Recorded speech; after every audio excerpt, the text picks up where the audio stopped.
Hi guys, and welcome back to another update from our Going Medieval series. Today I'm joined by Jan. Thank you so much for having me. It's a pleasure.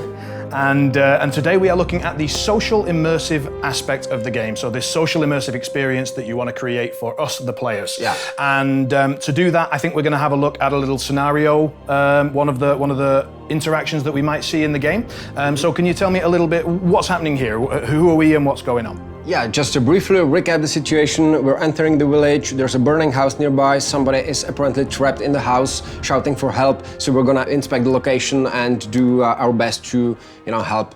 Perfect, so we'll take a look, we'll see what happens, and we'll try to explain sort of how that, brings us into the story even more. All right, so my character has a go and inspects the door. Clearly somebody is trapped inside and shouting. Let me out! You filthy, thieving bastards! You hear me? Open it! That's fantastic. So not only have we got the sound effects from the, the knocking, we've also got her shouting, we've got that sort of emotion in the voice. Tell me, how many voice actors have we got, or is it just the one, or can we expect that from every character? What's the deal? Yeah, the deal is that every single character in the game has its own voice. The professional voice actors are talking for the NPC, so yeah, the world is talking, the NPCs are talking, the narration talks to you, so that's it. And the sound effects as well, right? So we've got sort of that combination working with each action. Fantastic. All right, so let's move in and have a look at the next part. It shouldn't be hard to loosen the nail sealing the door. You don't exactly have to be a master locksmith to do it, so get to it. After some effort, you managed to tear the planks out. The downside is that you fell down and now you're covered in mud and dust. Better clean it off before you start meeting the townsfolk. A woman bumps straight into you. Oh, thank God. And you. The Hussites. They came demanding gold, but my husband wouldn't give it up. They beat him terribly and set the house on fire.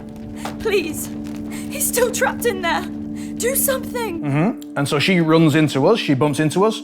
We have this more voiceover action. A looming figure emerges from around the corner of the house, recognizable only as a silhouette through the surrounding smoke. Who unblocked the door?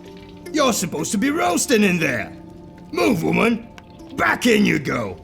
What are you lot staring at? You want to join her? And now we have the immersion of another character. So we've got this guy, it's one of the Hussites? Yeah, it's one of the Hussites raiders, so he's apparently going after the woman. Oh, yep, he's chasing, so he's coming in, perfect. Okay, he's coming in.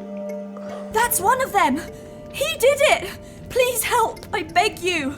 The woman is hightailing it towards the woods. The guard is hot on her heels and it doesn't seem like he's after cooking tips. Stopping him would surely be the honourable thing to do, although the nasty-looking rusty knife in his hand is off-putting to say the least. And sorry. Yeah. No, go for it. I was just going to say that we seem to be sort of offered a choice here, and we've not just got two possibilities, we seem to have, multiple. Yeah. So in this case, we're allowed to either attack him, attempt to talk to him, or, say none of my business and and take a step away. Yeah, there's a lot of, choices you have to take. Most of them having circumstances to the not only the rest of the adventure, but to the whole campaign.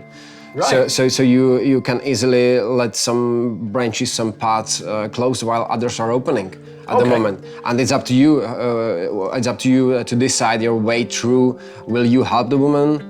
Will you let her go and none of my business? Yeah, like fend for herself, yeah. Okay. So it's something that often players talk to each other. What shall we do? Right, they present you with choices, they open up the possibility to sort of discuss things, to figure out how, who you want to be within that story, within that world. Exactly. Right? Sort of brings you in. And then once you've made those choices, as you say, that has effects, going on throughout the campaign. And how do you keep track of those choices? It's easy. The app does all the hard work. You don't have to take care of that anymore. So the app remembers, and once in a while, you might encounter something that wasn't expected. Right. So it will keep track of it, and simply that will have an effect later on, and you don't even need to know why that happened or whatever. But it comes from your actions within the game. Amazing, perfect. So we've got our 3 possibilities here. I think we all know which one I'm going to take. We've got 3: attack, talk, or none of my business. None of your business? I'm attacking every time. I'm all about attacking. So let's do it. So let's have a go. So in this case, we go through. We choose to attack him. By the time I'm done with you, you'll have to learn how to eat with your feet. You're the only thing standing between the knife and the poor woman. Act fast. Right. Here we go. And I noticed that we're getting a change in the music now. So not only is the choices seem to affect not only the ongoing experience within the game, but they also adapt to the soundtrack. Yeah, because it's actually fully adaptive sound design. We included thanks to the app. We've been able to fully unleash the power of adaptive. It's not soundtrack anymore. It's just dynamically created soundtrack. It's different anytime you play. Right. So in some games we've seen where essentially you could just press play on a Spotify playlist and that would be the soundtrack for the game. But in this game, it's changing every time. It's changing as we, for example, move into combat, or if we go into another situation, it'll adapt. It's fully responsive. It just reflects your choices, your behavior, your actions, and that's it. Right, it's impressive, amazing. So obviously we're not going to go through the process of the skill check. We've done that in another video. Would you say that it's sort of taking the dungeon master role, if we use that sort of D&D structure, and it's taking the dungeon master role and sort of just taking away the maintenance, taking away the necessities and putting those onto the hands of the app, allowing you to focus on the experience that you're getting, Yeah, sure. You're actually experiencing a full immersive adventure without need of a proper game master, because the game is the game master. Yeah. And besides that, you're actually allowed, because it's a board game, you play it on a board, you discuss with players, and the app allows us to introduce the sound design, the voiceovers, the branching narratives, the remembered choices, and all the options. But it's still it sits aside, and you're not playing a mobile game. It's more like a component that assists you, that enhances the experience. I really noticed that when I played it the other day, and we were sort of using the app to play, but it wasn't the focus of the attention at all. It was really about, discussing between players, what are we going to do, who's got the right attributes to attempt the skill checks and all that sort of stuff. So it really ended up being, as you say, an assistant, not a focus. So that was amazing.